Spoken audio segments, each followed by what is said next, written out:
even after a few years. Because ek zamane mein we used to have, we DVD and were, VCD. we were wondering whether to do that or not, and we feel it's better to take one step at a time. This is something new that we are doing. So right now we are going only with the option of rent.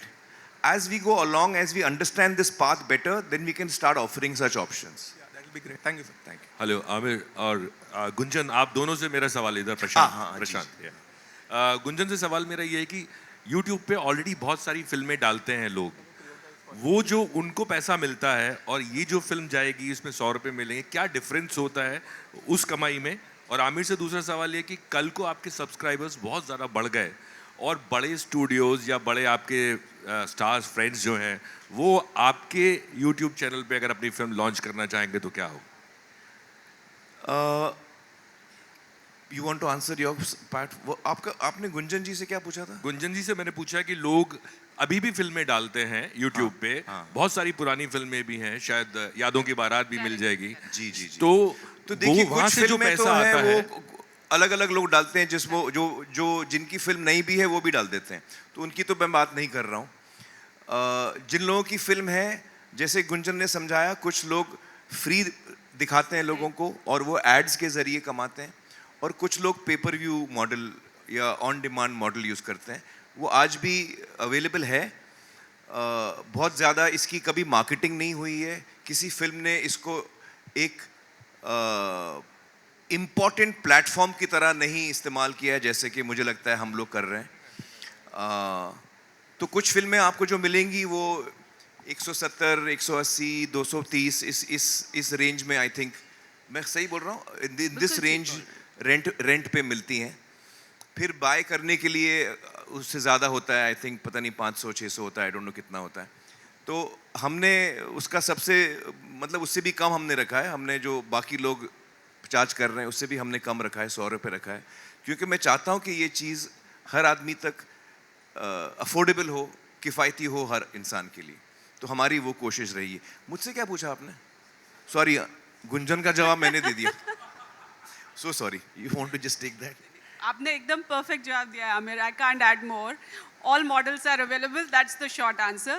Choice and flexibility back in the hand of the owner. जी.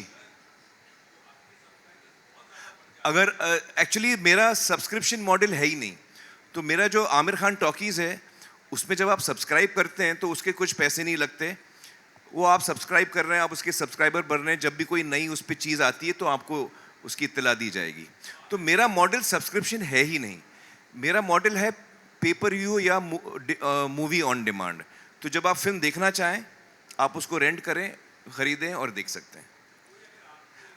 अगर ये model हमारा कामयाब होता है और भी फिल्में या प्रोड्यूसर्स चाहेंगे कि वो मेरा यूट्यूब चैनल इस्तेमाल करें, तो मैं खुशी से उनको इस्तेमाल करने दूंगा। लेकिन मेरे लिए इम्पॉर्टेंट एक चीज़ है कि मैं उसको क्यूरेट करना चाहूँगा कि आमिर खान टॉकीज़ पे जो फिल्में आ रही हैं वो अपर्णा को पसंद आनी चाहिए और मुझे पसंद आनी चाहिए।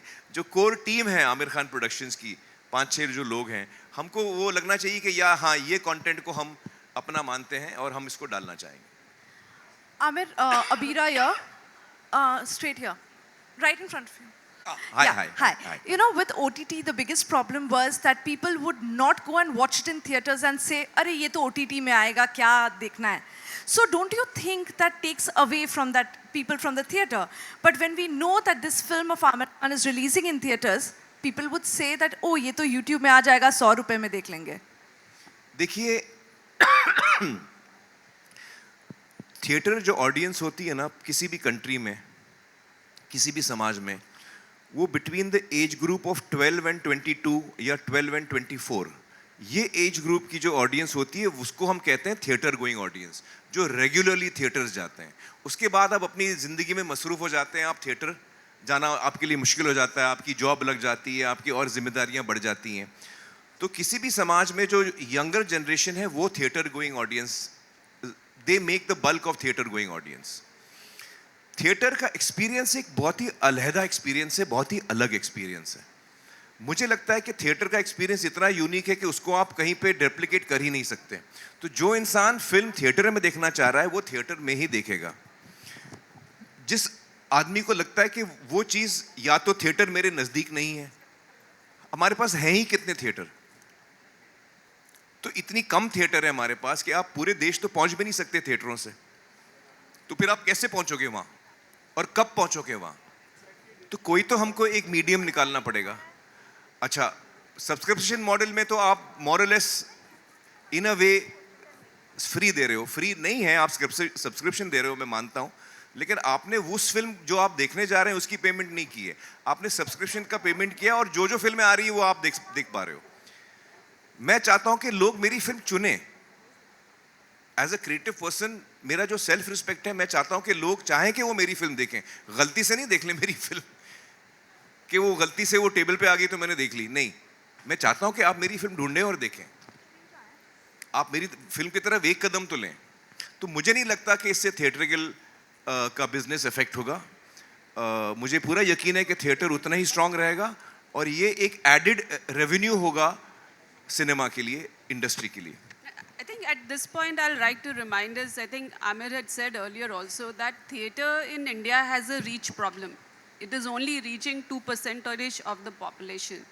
So I think ये जानना में बहुत ज़रूरी है कि ये जो attempt है, this is not slicing or dicing, पर ये it's an expansion of the overall pie. और जो सिनेमा की रीच है उसको एक्सपैंड करने का ये अटेम्प्ट है, and giving both power in the hand of audience to choose to purchase and view the movie in the screen of their choice, and also back to the content maker who should be the ultimate decision maker. Hi Amir, Hi. Siddharth here.